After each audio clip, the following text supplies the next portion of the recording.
عايزه اقول لكم على حاجه. عاده فساتيني لما بجيبها من زارا، في التصفيات يعني ممكن الفستان يبقى نازل من 50 يورو ل 10 يورو، آه، 70 يورو ل 10 يورو. انا ما اعرفش الاسعار عندكم ايه. يعني مثلا ده ب 12 يورو، يعني ده كان نازل ب 12 يورو، حلو قوي قوي قوي في اللبس.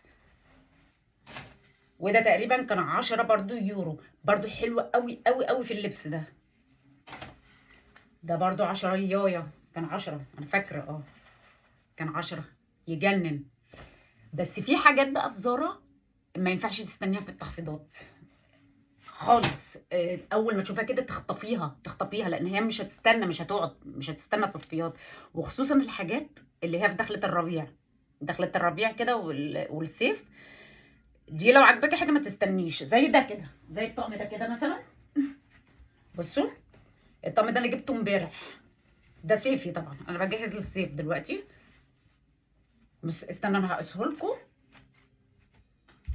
وايه، وبرضه تقولوا لي ايه رايكم. بصوا فظيع. لا مش ممكن، لا مش ممكن. انا بحب الاحمر.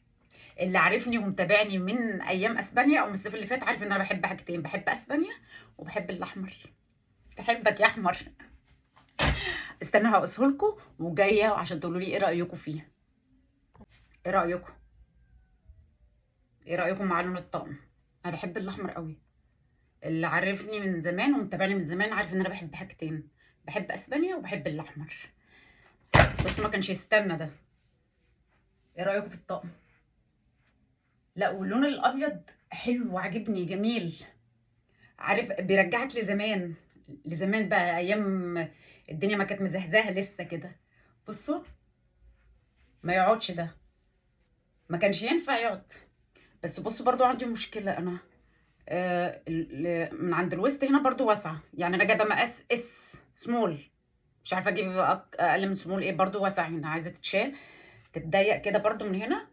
ولا اطلع البلوزه؟ قولوا لي ايه رايكم، البلوزه جوه احلى ولا لو طلعتها من بره نداري بيها الواسع ده تبقى احلى؟ ايه رايكم، جوه ولا بره؟ انا شكله احلى اشيك. قولوا لي بقى، قولوا لي في الكومنتات ايه رايكم. حلو. بصوا، لسه جايبه امبارح. هشيله كده بورقته للصيف. ايه رايكم في الفستان ده؟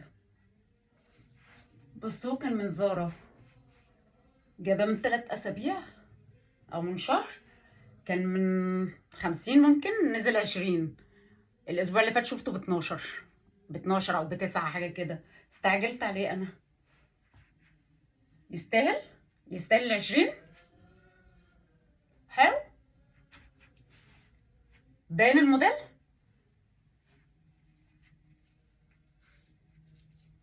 انا عايزه اقول لكم ان هو وسع. وسع في اسبوعين.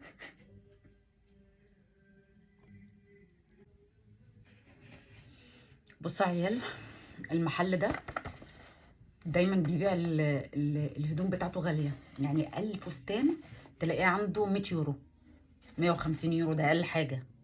ده من تحت. بصوا انا لقيت الفستان ده عنده نازل من 100 يورو ل 15 يورو. يتساب؟ ما يتسابش. ما اقدرش، ضعفت بصراحه.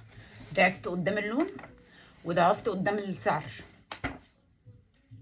فجبته. بس في مشكله بقى صغيره وانا في البروفا. البنات بيقولوا لي لا، ده هو عايز يتصغر كمان. يعني عايز الكتاف تترفع كده عشان هو شكله مبهوأ عليكي. ده اكس اس على فكره. انا جايبه اكس اس، مش عارفه اجيب ايه تاني. معقوله عايزه 2 اكس او 3 اكس؟ مش عارفه. انا هقيسه لكم دلوقتي وانتوا تقولوا لي المشكله دي باينه قوي ولا مش باينه، لان انا فعلا رحت اصلحه، احاول اصلحه. لقيت الراجل اللي هيصلح لي الكتاف او اللي هيظبطه عليا عايز ياخد، طالب مني سعر اكتر من سعره، اكتر من سعر ثمن الفستان. فقلت له لا انا مش هعمله. فانا هقيسه لكم بقى وتقولوا لي يتعمل ولا ما يتعملش؟ اوكي، يلا بينا. بصوا ايه رأيكم؟ بس هما قالوا لي في البروفا الكتف محتاج يتشد لفوق سنتي ونص. عشان ايه؟ قالوا لي واسع عليكي، واسع من هنا. مش اي اكس اس، مش عارفه اجيب ايه تاني اقل من اكس اس. بصوا، محتاج باين قوي ان هو مبهوأ كده عليا، ولا تعدي. بس ايه رأيكم في اللون؟ هو اللون والخامة والسعر مش ممكن مش ممكن مش ممكن. باين قوي ان هو واسع من هنا، محتاج فعلا يتشد. لو طبعا انتوا عارفين انا قاعده فين دلوقتي. لو حد يعرف حد بيعمل بيصلح هدوم، يظبط الهدوم باسعار كويسه. انتوا عارفين الايد العامله عندنا هنا غاليه قوي. يعني بقول لكم هو طلب اكتر من ثمن الفستان. لو حد يعرف لي حد يتطوع او يطلب فلوس قليله، يقول لي احسن. انا عندي هدوم كتير قوي قوي قوي كمان عايزه تتظبط من ساعه ما خسيت، كل حاجه خلاص مش نافعه. وهدوم حلوه قوي بصراحه، كله عايز يتظبط من اول وجديد. بصوا باين.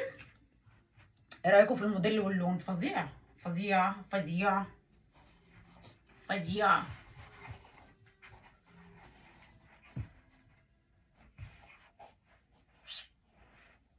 حلو اللون، حلو الموديل. خساره. بصوا الكم واسع ازاي. عايزه اقول لكم على حاجه كمان.